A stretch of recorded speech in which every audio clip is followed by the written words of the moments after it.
Mesdames et messieurs, bonjour et bienvenue dans cette nouvelle vidéo sur l'impression 3D. On m'a demandé souvent de faire une vidéo sur les TL Smoothers pour enlever ce qui s'appelle le Salmon Skin Effect sur nos impressions 3D. Ça fait longtemps quand même que je possède des TL Smoothers. J'en avais sur ma Tevo Little Monster qui est juste ici, la grande imprimante qui est là. Mais bref, il s'est passé tellement de choses que j'ai jamais eu le temps de faire une vidéo là-dessus. Mais là, avec la Tevo Tornado qui fait aussi un effet Salmon Skin, je me suis dit que ça serait le temps de faire une vidéo sur les TL Smoothers. Donc, j'ai volé les TL Smoothers que j'avais mis dans ma Tevo Little Monster et aujourd'hui, on va les essayer sur la Tevo Tornado. Donc, qu'est-ce que c'est un TL Smoother? Essentiellement, c'est une petite carte sur laquelle il y a des diodes. Il y en a qui se vendent avec 4 diodes, il y en a qui se vendent avec 8 diodes. En général, c'est conseillé d'utiliser les modèles à 8 diodes, c'est plus efficace. Et ce module-là, on va le brancher entre la carte de contrôle de l'imprimante 3D et les stepper motors. Ça va énormément améliorer les impressions sur certaines imprimantes, puis il y a d'autres imprimantes où est-ce que ça va absolument rien changer. Les différentes imprimantes 3D ont différentes cartes de contrôle, et sur ces cartes de contrôle-là, il y a des drivers pour stepper motor, donc les contrôleurs des moteurs, et il y a certains contrôleurs de moteurs qui font ce genre de Salmon Skin Effect que je vais vous montrer tantôt, effet peau de saumon en français. Et sur la Tevo Tornado, cet effet, il peut être observé.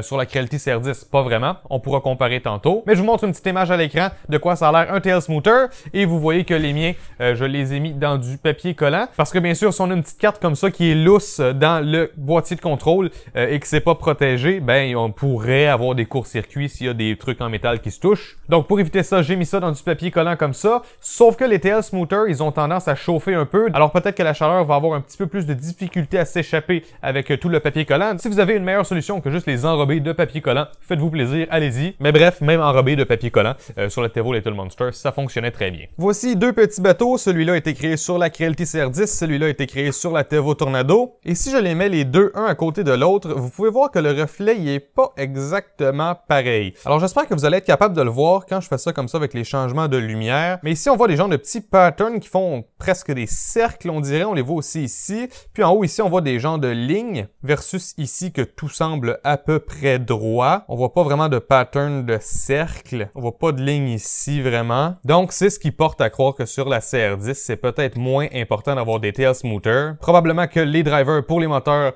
ils ne causent pas ces problèmes-là versus sur la Tevo Tornado, on a des drivers qui vont causer ces petits problèmes. Ça n'empêche pas du tout d'utiliser l'imprimante 3D, sauf que côté esthétique, ça pourrait être un petit peu mieux. Des smoothers comme ça coûte pratiquement rien. Vous voyez ici, j'ai eu un kit de 4, ça vient avec les fils, et ça a coûté environ 10$ si je me trompe pas, donc 10$ pour 4. Alors, on va pouvoir mettre un smooter sur notre moteur de l'axe des X, un autre sur le moteur de l'axe des Z, un sur le moteur de l'axe des Y qui est tout en arrière. Et là, il y a des gens qui disent que ça en prend un pour le moteur de l'extrudeur. Il y en a qui disent que c'est pas nécessaire, mais regardez, ça venait en paquet de 4. Donc, l'extrudeur aussi, on va mettre un TL Smoother dessus. Bienvenue dans le boîtier de contrôle de la Tevo Tornado. Je tiens à préciser qu'une fois que vous avez ouvert le boîtier, c'est possible que ça ruine la garantie de l'imprimante. Donc, peut-être quelque chose à garder en tête. Mais bon, si ça vous fait pas peur, on peut continuer à la prochaine étape. Vous voyez, on va zoomer un petit peu en haut ici. Vous voyez les connecteurs ici pour les stepper motors X, Y, Z, E0.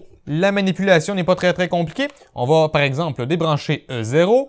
On va brancher E0 ici. Ensuite, ça sort de là. Puis ça se rebranche dans E0. Sur les petites cartes TL Smoother, il n'y a pas de sens, il n'y a pas de polarité d'indiquer, ou du moins sur les miennes, il n'y avait rien. Donc pour moi, peu importe comment je le branche, ça semble fonctionner. Donc sur vos TL Smoother, à vous, assurez-vous qu'il n'y a pas une polarité ou quelque chose. Mais bref, procédons à la manipulation. J'enlève E0. Vous voyez ici mon fil E0. Je le branche dans un Smoother. E0 est là. Ensuite, on repart d'ici et on se rebranche dans E0. Donc, cette petite carte-là, elle va venir intercepter le signal, elle va venir le corriger et ça devrait améliorer nos impressions. Encore une fois, je vous répète que ça va améliorer les impressions de certaines imprimantes 3D et il y a certaines autres imprimantes que ça va à peu près pas faire de différence. Donc, peut-être regarder sur Google avec votre imprimante s'il y a des gens qui ont déjà testé. Mais si vous avez une Tevo Tornado, ben vous êtes déjà à la bonne place. Bon, tout est en place, mais vous voyez, ça fait un gros bordel. Donc, si vous êtes capable de rallonger ces fils-là et faire un petit boîtier externe, peut-être ça pourrait être mieux, je pense. Mais d'après moi, on va être capable de les placer de façon à ce que ça rentre convenablement sans toucher les ventilateurs ou quoi que ce soit. Si vous faites comme moi, n'oubliez pas d'isoler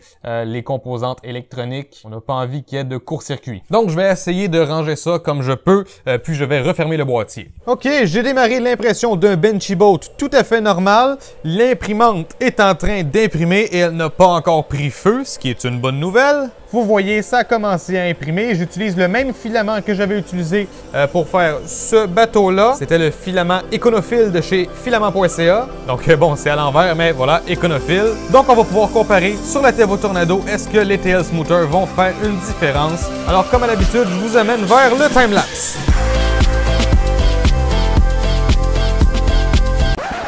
Ouais, bon, côté timelapse, ça n'a pas super bien marché pour deux raisons.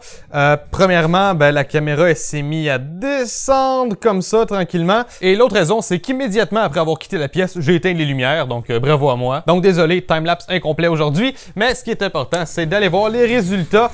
Donc, on va enlever le petit bateau. Voilà, on va déposer le petit bateau ici.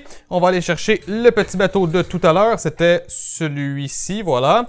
On va le mettre à côté ici. OK, on se rappelle, l'ancien, c'est celui-là. Le nouveau, c'est celui-là. On va les mélanger tranquillement. OK, on ne sait pas c'est lesquels. Voilà, je dépose comme ça à plat. Donc, si je les déplace comme ça à la lumière, est-ce que vous êtes capable de savoir qu'est-ce qui a été fait avant le TL Smoother et qu'est-ce qui a été fait après? Moi, je vois beaucoup plus de grosses lignes ici. Je vois pas vraiment de ligne là. Si je regarde la coque de ce bateau, je vois des petits reflets de forme circulaire. On en voit un petit peu juste ici. Sur l'autre bateau, je vois pas vraiment de ligne circulaire. On voit encore un petit peu les lignes, mais pas autant que celui-là. Donc, moi, je vais dire que celui-là, c'est avec les TL Smoothers. Et devinez quoi? J'ai raison et probablement que vous l'aviez deviné aussi. Je pense que c'est assez évident. À vrai dire, sur le bateau avec TL Smoothers, j'en vois encore peut-être un petit peu des genres de courbes, mais j'ai l'impression qu'il y en a moins.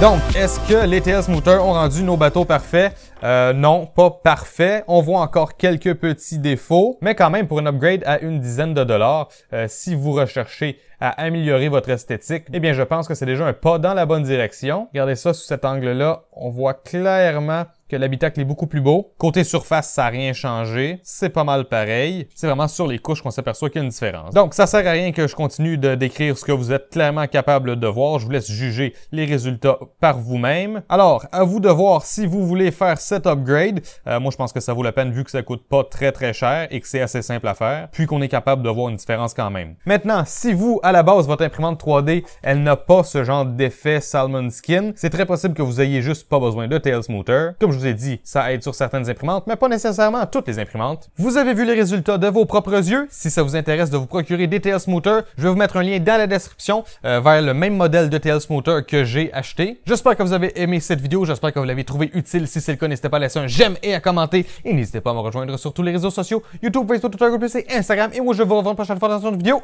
Ciao tout le monde!